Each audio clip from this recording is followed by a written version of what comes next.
What's up, guys, and welcome back to my channel. Ilia has sparked major excitement after teasing a big fight announcement on Instagram. Earlier today, Ilia posted a celebratory message saying, "Celebrating life. Big news coming soon." The short statement instantly caught fans' attention and fueled speculation about his next opponent. With momentum on his side, many believe the UFC could be lining up something massive for him. There is growing buzz about a potential clash with Justin Gaethje, possibly even on the rumored White House card. Others think the promotion might surprise everyone with an unexpected matchup. Whatever the case, Ilia's tease has already set the MMA world buzzing with anticipation and excitement.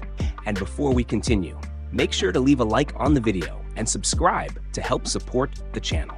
Moving on to another news, Jiri Prochazka is already mapping out his strategy for UFC 327, where he plans to hunt Carlos Ulberg in what promises to be a high-stakes showdown. Known for his wild aggression and relentless marauding style, Jiri has become a fan favorite, and he has made it clear he has no intention of changing that approach for this fight. In fact, he believes his pressure will be the key factor in breaking Olberg. Speaking in an interview with Ariel Helwani, Jiri explained that he is carefully choosing the right way to hunt Olberg inside the octagon. He stated that Olberg does not like constant pressure and is uncomfortable when being chased. According to Jiri, the only way to defeat him is to become the aggressor and force exchanges. Jiri acknowledged Olberg's strengths, describing him as fast, explosive, and a very skilled kickboxer who stays light on his feet. He noted that Olberg likes to move, jump in and out, and keep the fight standing. However, Jiri also pointed out what he sees as weaknesses, saying Olberg does not enjoy wrestling exchanges or spending time on the ground. For Jiri, the formula is simple and clear: pressure, pressure,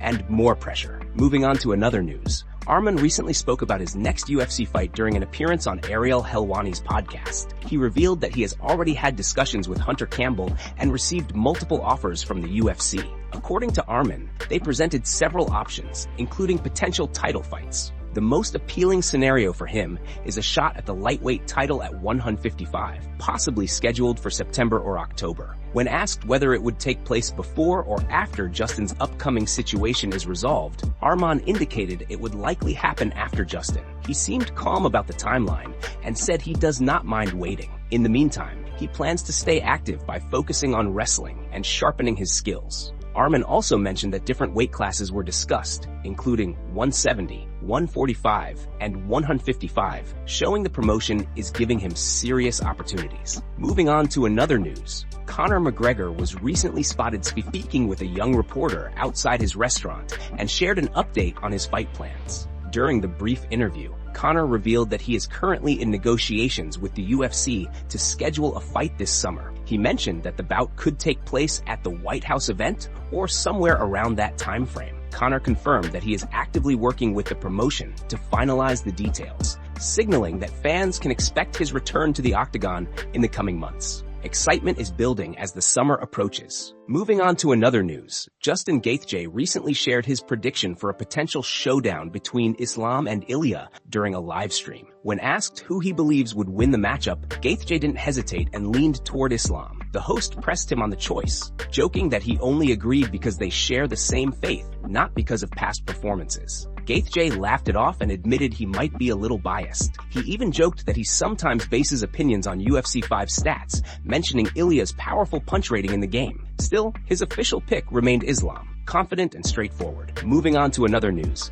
Merab Dvalishvili has opened up about his decision to take 4 fights in a single year, and he insists he has no regrets. Known for his relentless activity and high-paced style, Merab has earned massive respect from fans for constantly stepping into the octagon. However, some critics suggested that this intense schedule may have contributed to his loss against Petr Yan. Merab is now pushing back against that notion, making it clear that taking multiple fights was never something he regretted. Speaking on Ariel Helwani's podcast, Merab explained, "No, I don't regret anything. This is who I am. I like to take challenges, and it was a challenge for me." He emphasized that his motivation comes from pushing himself and taking every opportunity to grow as a fighter. Merab also shared a major update about his next fight, revealing that the UFC has guaranteed him a title shot upon his return. He said the promotion called him personally after his last fight and told him to take all the time he needed to recover, assuring him that he would get the next title opportunity. Looking ahead, Merab confirmed that he intends to face Petr Yan for the Trilogy fight. He explained, "I'm waiting for Petr Yan because this fight makes sense.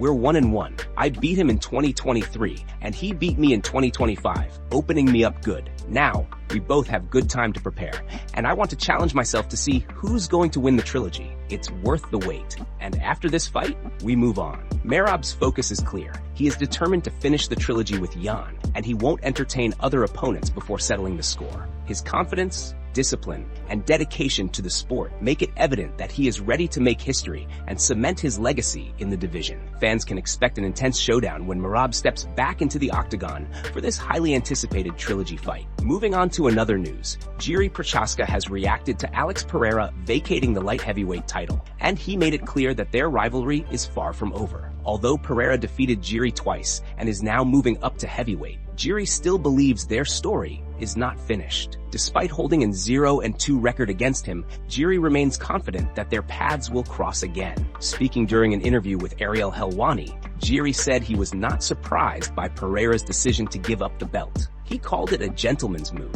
explaining that when a fighter moves up in weight, it is normal to release the title. However, Jiri admitted he was disappointed because he had hoped for a trilogy fight against Pereira. According to Jiri, the two opponents he truly wanted for a title fight were Carlos Ulberg or Pereira. He believes those were the only matchups that made sense at the top of the division, and stated that he does not feel other contenders deserve it right now. Still, Jiri remains certain that sooner or later, Alex Pereira will find his way back into his path. Moving on to another news. Arman revealed that Khamzat was ready to jump on a plane immediately after the Raft Brawl. According to Arman, Khamzat called him right away and asked, "Bro, should I fly out?" Arman told him to calm down and not come, trying to keep the situation from escalating further. Khamzat, clearly fired up, responded by asking why he was never invited whenever there was trouble, insisting he always needed to be there when a fight broke out. Arman admitted that having both of them together at these events might not be the best idea,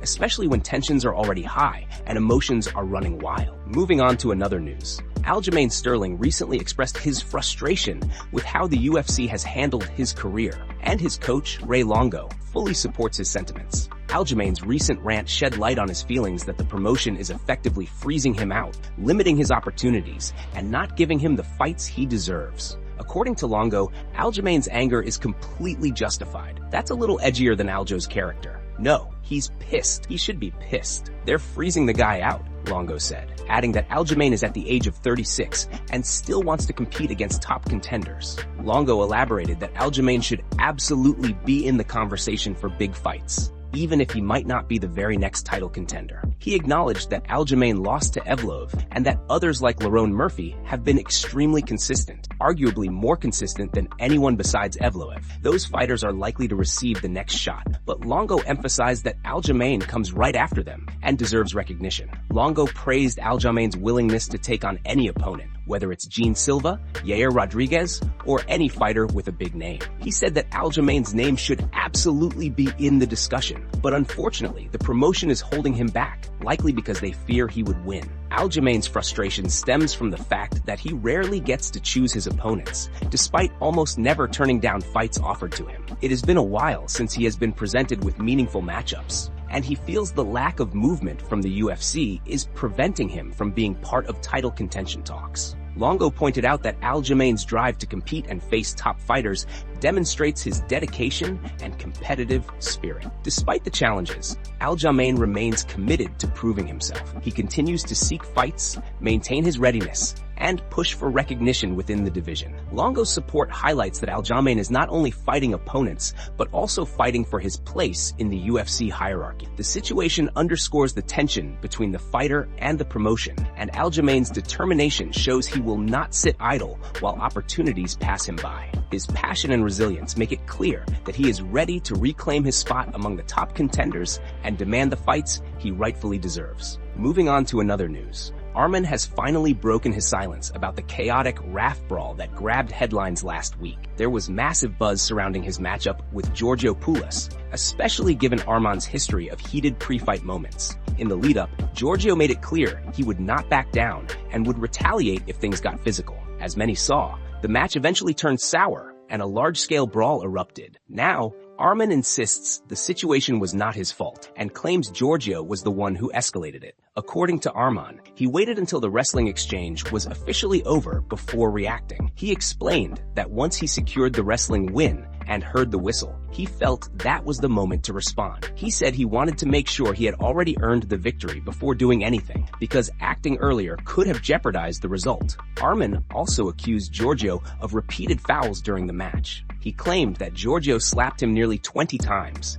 attempted to poke his eyes, and even tried to break his fingers. Arman stated that he continuously alerted the referee about the alleged fouls, but felt no proper action was taken. He expressed frustration, saying the referee should have intervened sooner to prevent the situation from spiraling out of control. In addition, Arman criticized the judging on that night, calling it poor and unfair. From his perspective, the combination of unaddressed fouls and questionable officiating created the perfect storm that led to the explosive confrontation. Despite the controversy, Arman remains firm in his stance that he was not the aggressor and simply reacted after enduring repeated misconduct inside the match. Moving on to another news, Paulo Costa has clarified that his move to light heavyweight is only temporary. Costa, known for his powerful frame and aggressive style, has teased moving up in weight for some time, and when he announced that he would face Azamat Murzakanov, many assumed that this was a permanent change. However, during an appearance on the Ariel Helwani podcast, Costa stated that the shift to 205 pounds is most likely just for his next bout. He emphasized that he can make 185 anytime, and that this fight is a valuable opportunity to face a quality opponent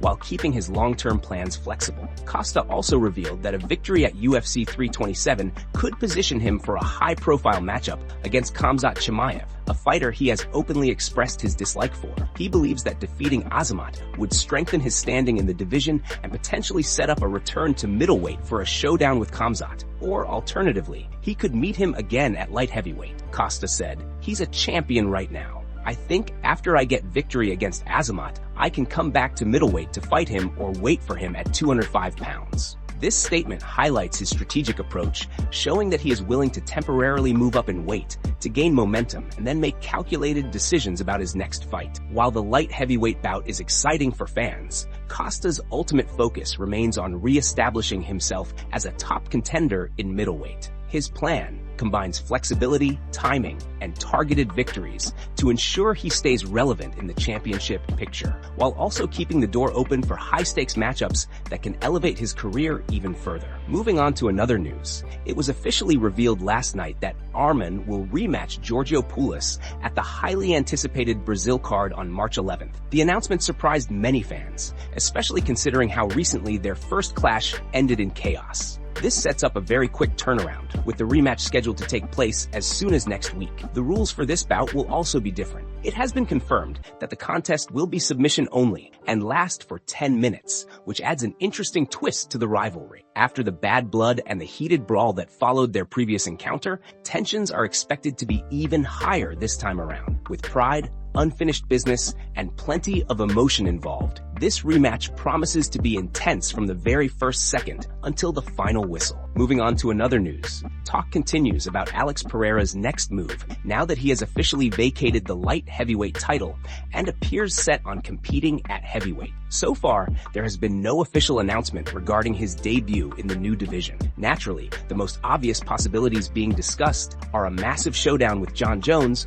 or a high-level matchup against Ciryl Gane. Either fight could headline a major card, potentially for an interim belt, or even the undisputed heavyweight title, depending on how negotiations unfold. At the moment, everything remains speculation. Jon Jones has publicly stated that he is still in negotiations with the UFC, and no heavyweight bout involving Pereira has been confirmed. Still, the idea of Pereira facing Gane has gained traction, especially considering their striking styles and physical presence. If the promotion wants fireworks at heavyweight, this could be the fight to make.